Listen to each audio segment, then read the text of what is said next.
boat building, and hear from Gail McGarva, who I first heard of, as you do these days, over the internet, when I found, I sort of search on traditional crafts and see what's happening, and found a wonderful article about a project that Gail had been doing, building a lime lerret, which was one of the traditional boats of the Dorset coast. Absolutely wonderful project. I was totally captivated, and it wasn't just that she was recapturing the skills and helping to pass those on, but it was that she was interested in the whole social history involved in this particular type of boat. So hopefully we'll hear lots more about that now. I can pass over to Gail McGarva.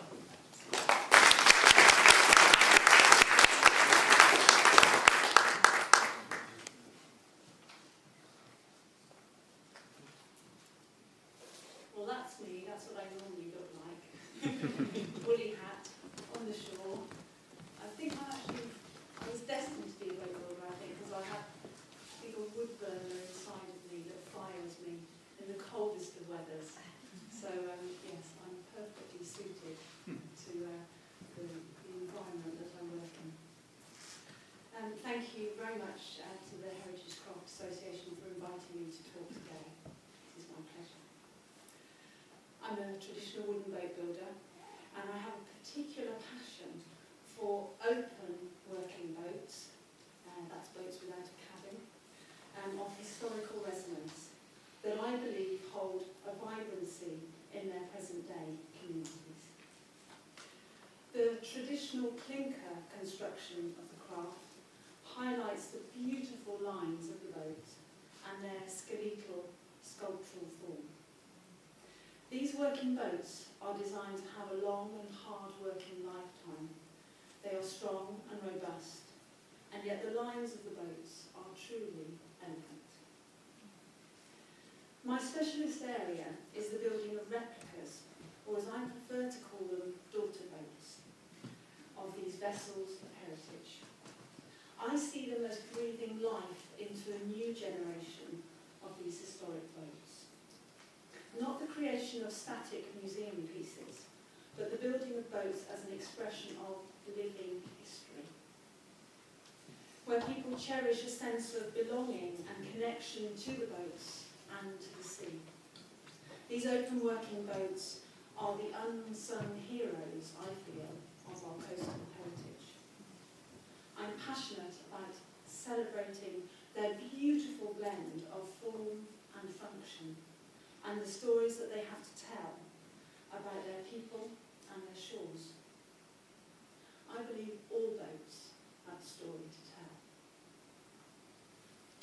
This particular passion all began during my training as a wooden boat builder at the Boat Building Academy in Lyme Regis.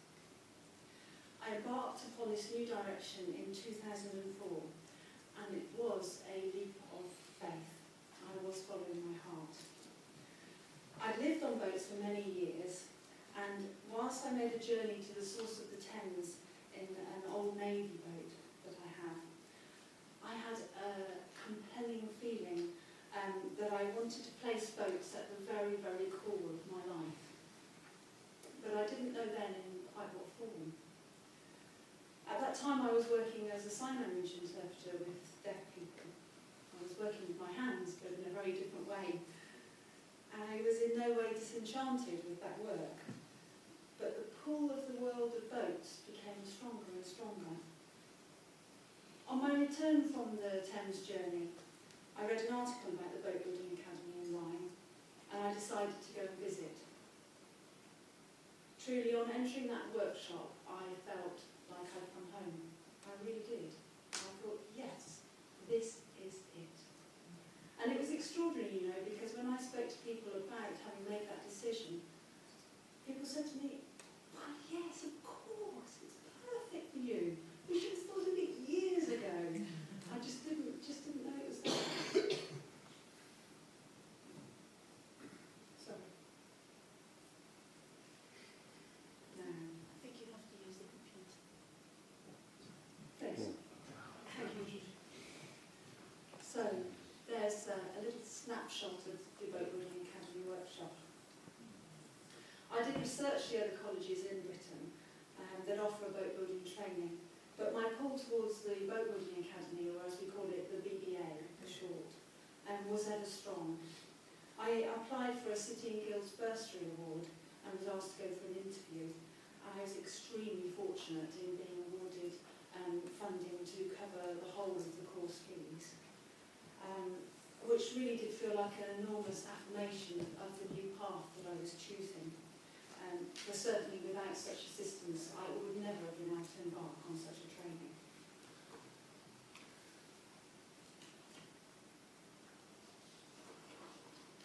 And so really this is how it all began. One of the great draws to the BBA training is that you're allowed to actually build a boat of your own during the course, as long as it's deemed a good learning ground. I'd read about an article that talked about the story of a gentleman called Willie Mowat, who is a boat builder on the most northern isle of Britain, Unst, of the Shetland Isles. Willie was the last remaining boat builder on Unst, with no one to pass his skills on to. He talked about his work conserving the Shetland boats in the Boat Haven Museum on Unst, and his deep appreciation of the oldest surviving Shetland boat, called the Gardy boat of 1882. And this is how. I was moved and inspired by Willie's story and his beautiful descriptions of the boats, and it was then really that the spark of an idea formed in my mind to build a daughter boat to the Gardy boat, and to ask Willie if he would be my mentor and in some way carry on the thread of history of Shetland boats. So I wrote to Willie with my idea, acknowledging as an outsider to that community, I would be guided by him as to whether he thought it befitting that I should embark upon such a build. He telephoned me with his response. He said, we, meaning the community, would be absolutely delighted. And I in turn was absolutely delighted. And I felt incredibly honoured to be embarking on such a journey of learning. I travelled to the far north in bleak December to meet Willie and the Gardy boat, and I came away with a heart full of stories and notepads just filled with building tips and sketches and photographs and scribbles, everything I could scribble down from Willie. I scribbled it down in those books. And I also had a rucksack full of these very special copper nails from the Shetland Isles. They're called rosehead nails. They've got a very particular raised head. And you can't get them anywhere in England, so I thought, well, while I'm here, I better get my store. So I was well laden. On returning to the BBA, myself and the tutors lofted the boat, which is to draw the boat out full scale on the floor. And you make fair the lines of the boat with long wooden sailmaker's battens. In the boat building yards of old, the only clean space in the actual yard was in the loft. And this is where they would draw the boat out full scale. They'd paint the floor white, and the builders would go up there, they'd take their boots off, never were you allowed them now with the boots on, and they would draw the boat out full scale on the white floor, hence the term lofting. From our lofted boat, we created 3 moulds, or plank formers, to determine the shape of the hull at 3 key intersections along its length. These are the moulds. These are traditional wooden moulds. A lot of modern constructed moulds are made in plywood and are solid, but here they're made out of pine. So we only have 3 in this particular vessel to give us and guide us through the shape of the boat.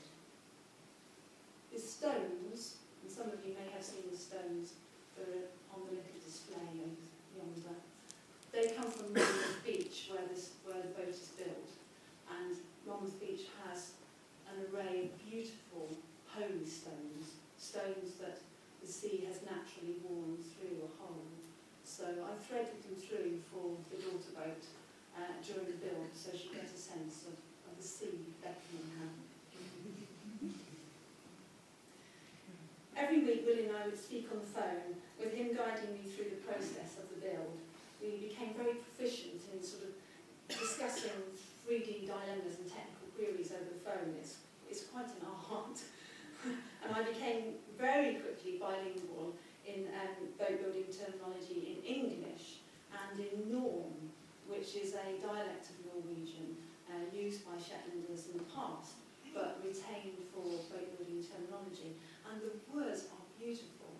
Humlebund and Hadlund, Stammeron and Cane. I mean, I was embarking on this whole new dictionary of terms in English, let alone the Norn. The Norn ones are really stunning. In our phone conversations, Willie would say to me time and time again, it is the second plank that is vital in determining the shape of the boat. The Shetland boat, it all rests on that second plank. It really was quite a pressure. And he would say, you've got to push it out a wee bit, push the plank out a wee bit. So I'd relay this to my tutors and they'd say, well, what's a wee bit? You know, is it 10 mil? An inch? What is it? It was a challenge, it really was.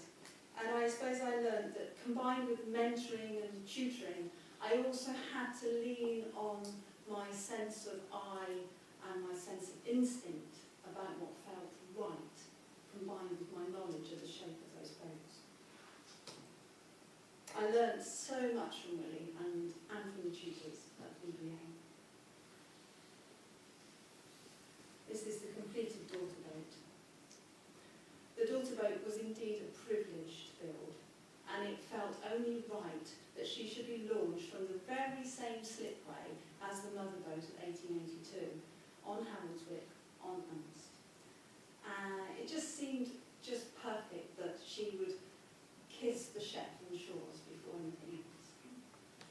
Willie chose the day of the island show to launch her, and the people of Unst, after we judged the Shetland ponies and the sheep, carried the boat to the water.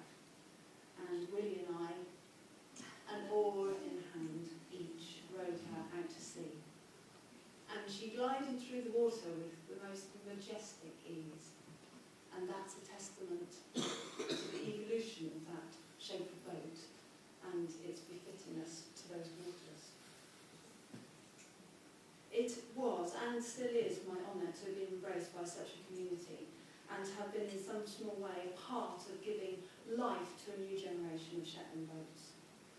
The daughter boat, Georgie MacDonald, as she's called, is a double-ender and, well, stems 4.5, no square stern. And I feel that really double-enders should have double launches. So we took her back to the far waters of the south and we launched her in Lyme Regis and gave celebration to everybody who'd helped in her creation. Since the building of this first daughter boat, I have gone on to build several other daughter boats, all with wonderful stories to tell about their mother boats, their communities and their shores. In 2006, I went to Ireland to build a new generation boat of the Bantry Bay gig of the late 1700s. This was actually originally a boat from the French Navy, which the Irish liberated. The vessel has been adopted for use by the Atlantic Challenge project, who seek to connect groups of young people across the Atlantic in working together under sail and oar. Following the ethos of Kurt Hahn, the founder of the Outward Bound movement, the Atlantic Challenge project seeks to give young people a sense of positive risk-taking as opposed to perhaps leaning into negative risk-taking. The Bantry Bay gig is 38 foot long and is powered by 10 rowers with an incredibly complex sailing rig. And it really does foster an incredible sense of team spirit and collective endeavour at sea. In 2008 and 2009, I went on to build 2 daughter boats to the Cornish pilot gig Trafai of 1838. Joining in the vibrant renaissance of gigs and gig racing along the southwest coast and beyond. Gigs were originally used to transport a pilot out to incoming ships that were unfamiliar with those waters, and really it was about speed. The first boat that reached that incoming ship got the fee. So speed was of the essence then, and speed is of the essence now as a racing class boat. On the building of my first gig, the master gig builder Ralph Bird, the builder of 29 of these gigs since 1986, was on the brink of retirement. And he offered to be my mentor and gifted to me all the patterns and templates and moulds of his working lifetime as I started out on that journey. It really was an incredible gift, and touches me whenever I think of it. It's like the passing on of a baton from one generation of builder to the next. At last year's Cornish Pilot Gig World Championships on the Isles of Scilly, there were over 120 boats on the start line. That's a lineup of 1.5 miles of traditional wooden boats.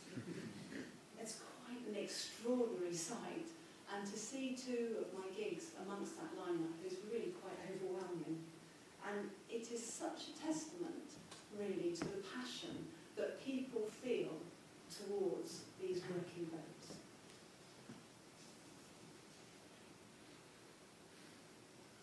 Most recently, as Robin referred to, I built Little Sea, and she is a new generation Lerret of the Lerrets of Chesil Beach. And this is a vessel dating back to 1615.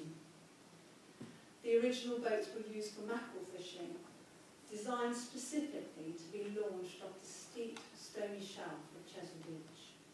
Very flat-floored and immensely beaming. Incredibly curvaceous girls, really, compared to the Cornish pilot gigs.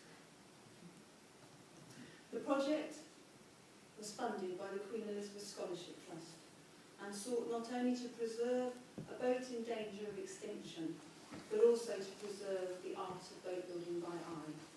That is to build without the use of designer plans or construction drawings.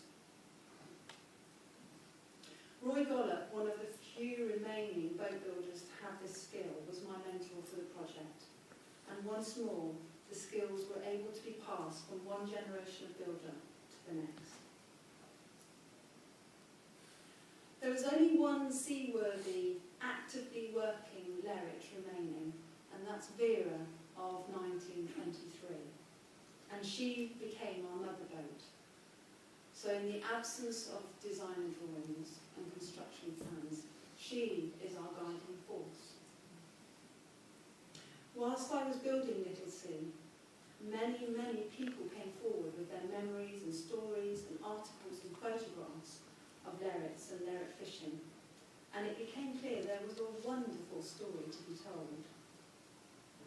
On launching day, this became ever more poignant. Over 200 people gathered on launch day, overwhelmed to see a new Lerret being launched, a sight that they never thought they would see again. The last new one to have been built was over 40 years ago. So here we have Little Sea, rowed by the gentleman who accompanied me on the journey of the build of the boat. Roy Gollop is the gentleman with the bowler hat. I awarded him a bowler hat on launch day, echoing boat building yards of old where the foreman would always have a bowler hat. And the gentleman rowing Vera are Lerret fisher folk of old. There's one chap in his 80s who rowed Vera when he was a teenager, and he really was very choked on that day to be rowing her again. Lyme Regis Museum and myself have now embarked upon an oral history project funded by the Heritage Lottery Fund.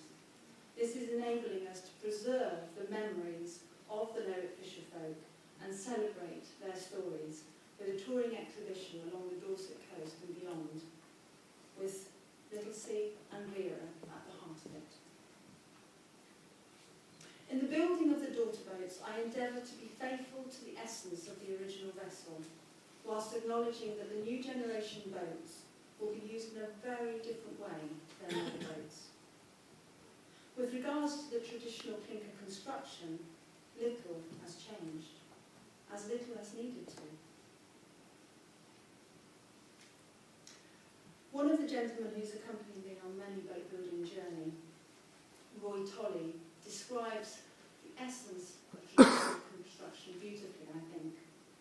He says what's wonderful about it is that the builder of Satyr 5, 1838, William Peters, he could walk into your workshop now, pick up a plane, start working on the boat with the most immediate ease and knowledge. And likewise, I could be transported back to the 1830s, pick up a plane and join in the planking of Trafai. And each of us would be at home in each other's worlds. It's quite an incredible thought, I think. And it's not that I'm locked in the past or over-romantic about it. I am romantic about it, but I'm not over-romantic. It's just that when something works and it's survived the test of time, then you just don't need to meddle with it. In clinker construction, the edge of the plank overlaps the next plank. It gives you this stepped-like appearance rather than the smooth hull with a carbon boat.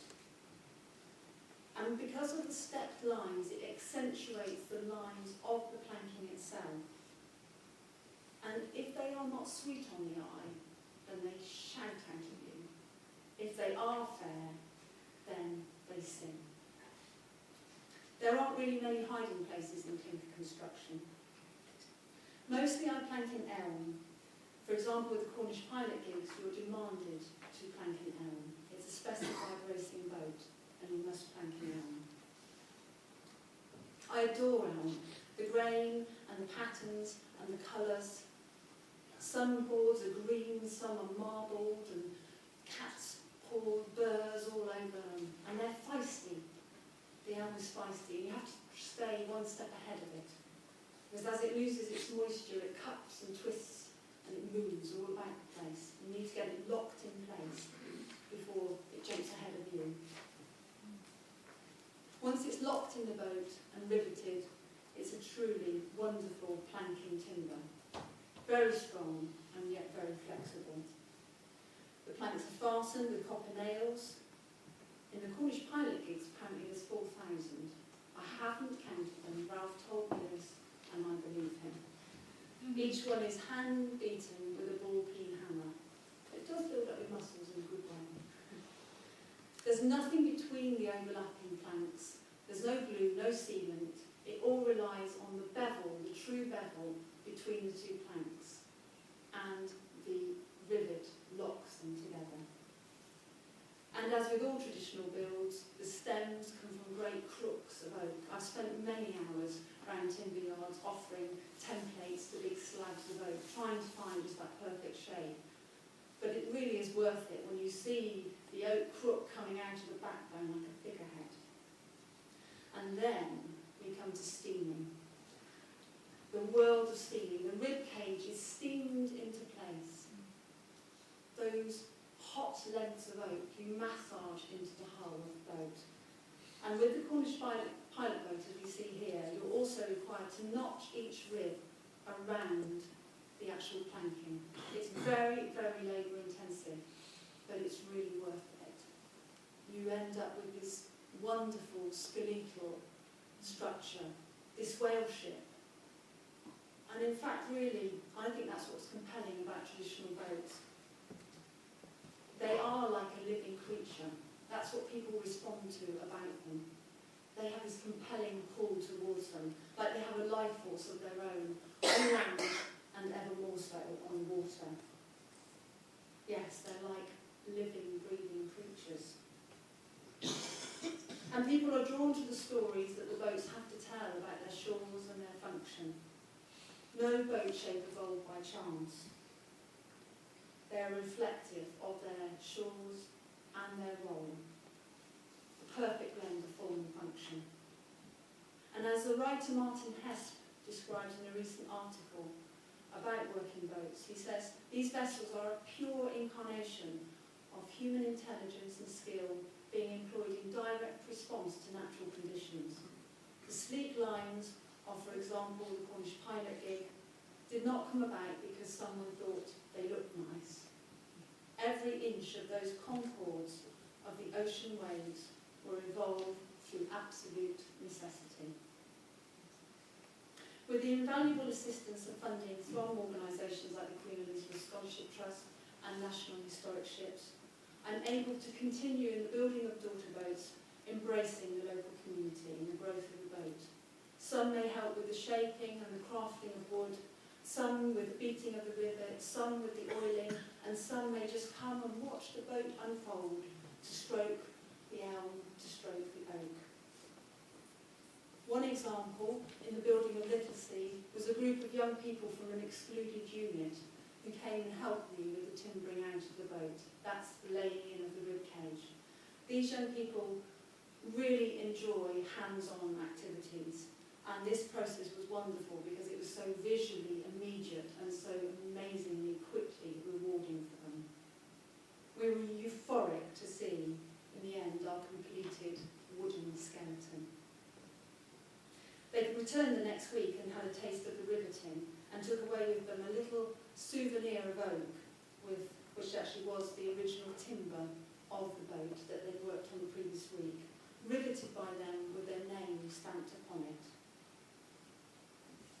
I also have the tradition of a knees up when I build boats, which is to invite people, trainee boat builders and people from the local community to make a knee, which is the component that you see featured here that supports a thwart or seat, as we call it.